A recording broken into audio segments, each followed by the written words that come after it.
Florida's chief financial officer in Nassau County today to share his concerns with inflating county budgets.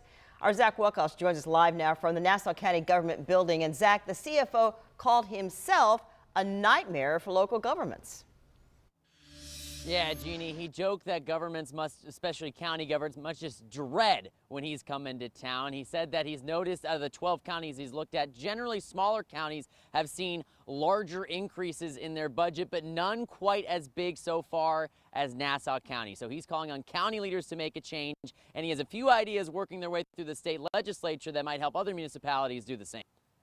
This isn't rocket science. If you're going to run on a platform of being fiscally responsible with taxpayer money, do it. Florida CFO Blaise Ingoglia shared a spending graph for Nassau County showing a lot of red for spending increases beyond inflation and population growth he deems unnecessary. If you were to give that money back to the taxpayer, which is we are advocating for, if you have a tax assessed home of $400,000, you would save about $380 a year. Nassau is just one of a dozen counties across the state that CFO has looked at so far, and he shared where the biggest overspending category he's noticed comes from. The expansion of the administrative state.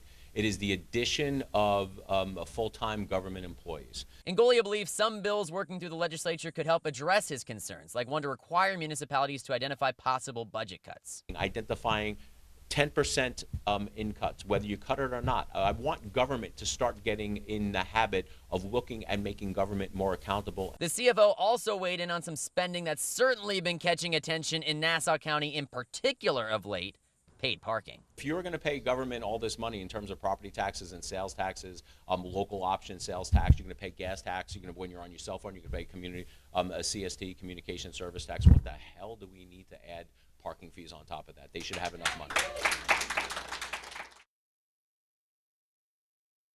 Ask the CFO, what happens if a county like Nassau County or any county gets his report and doesn't do anything about it? And he said, well, those county leaders will have to answer to the taxpayers when it comes time at the ballot box. In Nassau County, Zach Wilcox, First Coast News, on your side.